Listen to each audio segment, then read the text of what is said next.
Grow a garden. The game suddenly blew up with over 5 million players and more than 1 billion visits. But a lot of Roblox players don't understand why. The visuals are bland, the map feels rushed, and the whole world looks like it was built in minutes. The UI is bare bones too. Just a few buttons that let you buy seeds, teleport to your garden, and sell crops. The gameplay loop is extremely shallow. You buy seeds, plant them, wait, sell, and repeat. Most of the time, you're just standing AFK while the crops grow, clicking through menus with no real challenge or variety. On top of that, the game is loaded with pay-to-win features. Pets, rare giant crops, and boosts all cost Robux, which makes it feel more like a cash grab than a fun farming game. Because of this, many players see Grow a Garden as a lazy, repetitive experience that somehow went viral despite offering very little.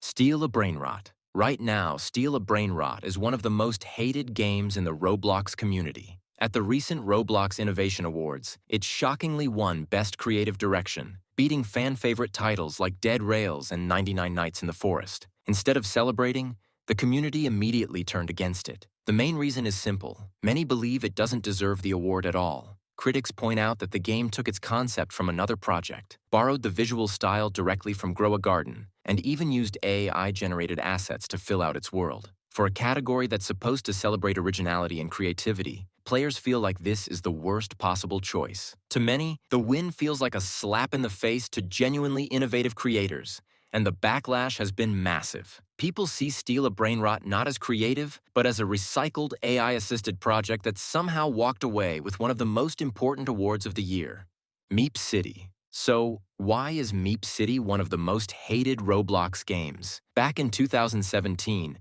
it added the famous Party Update, a mode where players could host parties, hang out, and have fun with friends. But this quickly took a dark turn. The parties became flooded with online daters, which drew heavy criticism, and even YouTubers like Green Lego Cats started exposing the issue. Things got even worse in 2021 when players discovered a way to bypass Roblox's filters and upload inappropriate shirts inside these parties. The situation spiraled so badly that Roblox had to step in, and the entire party feature was permanently removed. Since then, MeepCity has carried a reputation as one of the most controversial games on the platform, remembered more for its problems than its popularity.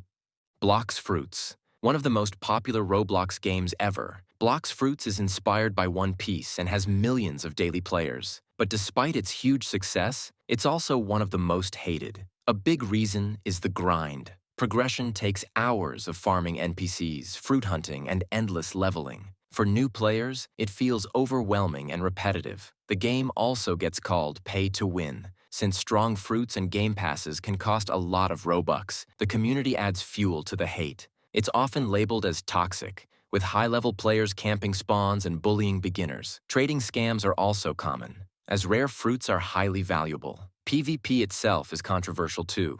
Many players say it's unbalanced, with certain fruits being far stronger than others. Souls RNG. On paper, this isn't even a game.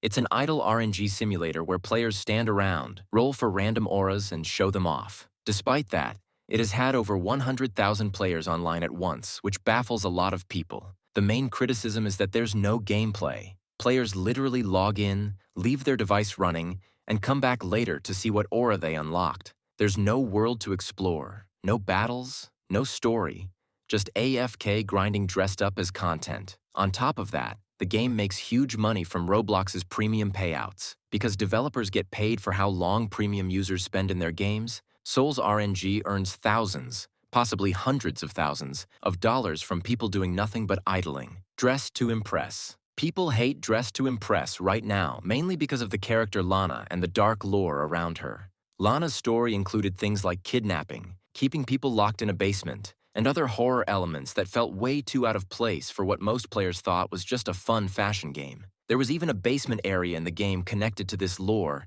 which made it even creepier.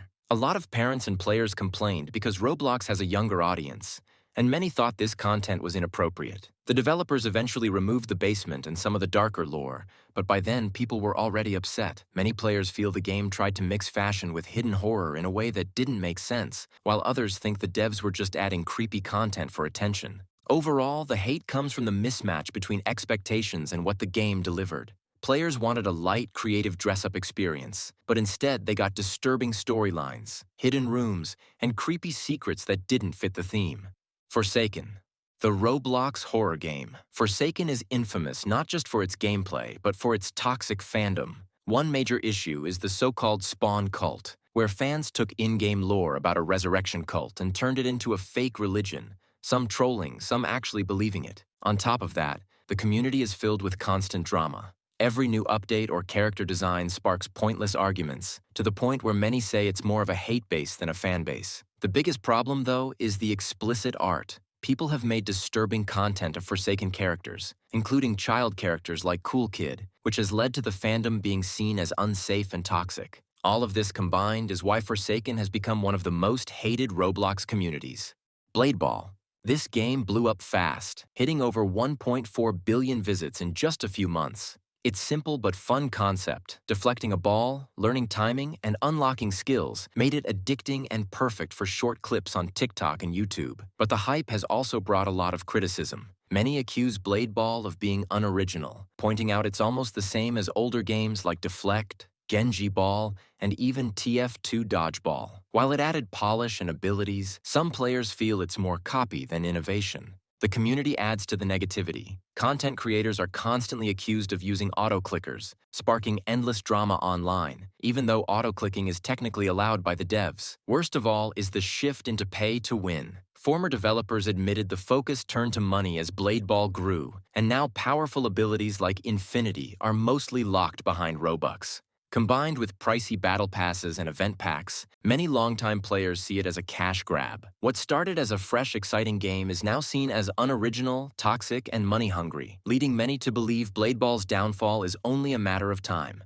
Adopt Me. When Adopt Me first launched in 2017, it was about role-playing family life. Players would adopt children, raise them, and buy small toys or vehicles with in-game cash. It was simple, unique, and focused on bonding with other players. But everything changed in 2019 when pets were introduced. Pets quickly overshadowed the original concept, becoming the center of the game. Updates stopped focusing on families and instead pumped out more and more pets, most of which could only be obtained through Robux. Legendary pets, potions, and loot box-style eggs turned the game into what many see as a blatant cash grab. The trade system made things even worse. Kids desperate for rare pets became easy targets for scammers using tricks like trust trading. Entire fake servers and game passes popped up just to steal Robux. The community grew increasingly toxic, with servers dominated by people begging for trades instead of role-playing families. Today, Adopt Me feels less like a family simulator and more like a pet trading economy. While some respect the developers for supporting themselves, many players dislike how the game lost its original purpose and became filled with scams, cash-grabbing mechanics, and a toxic player base.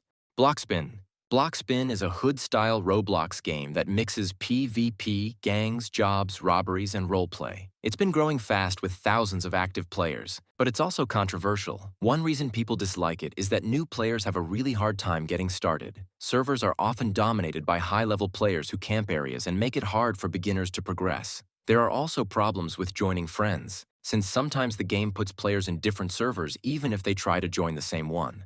Another big issue is exploits. Players have made and used scripts for Blockspin, and while there aren't as many as in other games, cheating is still a common complaint. On top of that, the community can be toxic. Because the game is gang-based, new players often get attacked, robbed, or pushed out before they can really play. Some also feel the game is unbalanced or leans toward pay-to-win, since those who invest a lot of time or money usually dominate. Despite this, people still play Blockspin because it's chaotic, action-packed, and social. Gangs, robberies, and fights create the kind of unpredictable environment a lot of players enjoy. But if the devs don't fix the beginner experience, server issues, and exploit problems, many think Blockspin could lose players over time.